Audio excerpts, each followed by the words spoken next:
north of Vietnam, where 1,000 years ago, Vietnam becomes an independent state.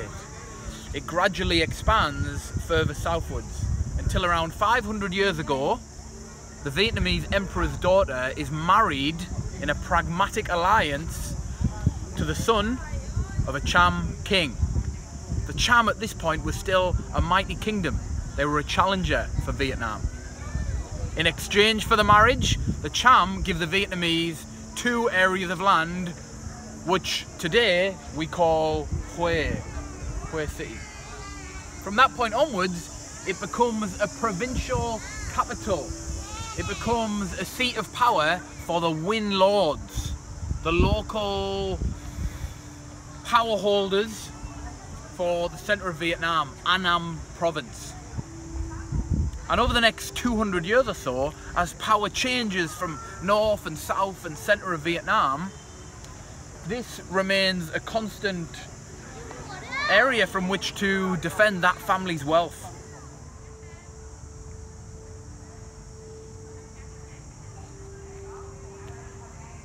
Fast forward to 1947. It's been 2 years since Ho Chi Minh declared independence from France after the end of World War II. The French are not giving up, and actually, with the support of both the Americans and the British, a war rages across Vietnam to keep colonial control. The Vietnamese take control of the citadel here at Huế to mount their defence, or almost to mount their offensive, to take their country back. And so the French, forgetting the fact that this is now a World Heritage Site and crucially important to the human story, the French begin to bombard it. And so already you can see the remains of that destructive event, which in fact was much more destructive than what happened during the Vietnam War and during the Tet Offensive of 1968. However, if we move forward again then to 1968, we're now in the American War, the Vietnamese War, and once again the North Vietnamese now have took control of Huế. The Americans' main base is stationed at Da Nang. Much of the fighting over the country is happening in this middle band in the centre of Vietnam. The North Vietnamese have taken control of the Huế Citadel as part of the Tet Offensive. Over the Tet holiday, when no one predicted any fighting would take place because people believed that the Vietnamese would follow their holiday, their Tet traditional Lunar New Year.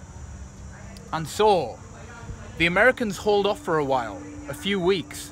They decide that they're not going to attack the citadel because they're thinking about what the French did. They're thinking about the huge destruction that took place over these walls. After a few weeks of this, the Americans decide that they cannot continue to allow the North Vietnamese to keep control of the citadel, and so they launch an offensive.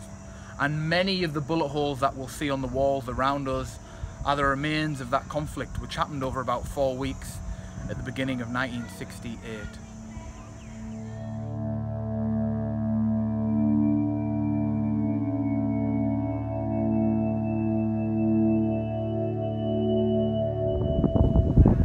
Years ago, this would have been filled with life, buildings and activity. But over the last 100 years, 2 major wars have led to all of this being destroyed.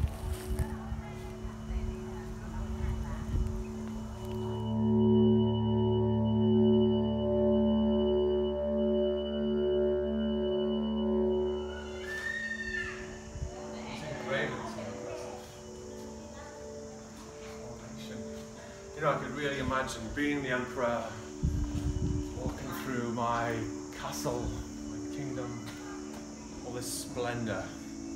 It's all here.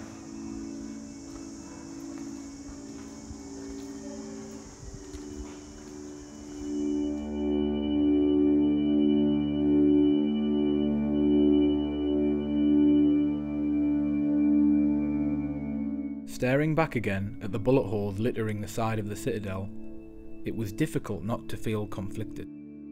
On the one hand, this was a visible reminder of much of what Vietnam lost and suffered for more than a century. This image of the Vietnamese royal family meeting the French colonial minister in 1931 reflects this sadness. Equally though, from this spot, a modern, unified Vietnam was created in 1802 and fought for twice, again successfully, in the 20th century. Good helmets, safe helmets. Long drive. Huế was to be our final citadel, but our sore feet would continue.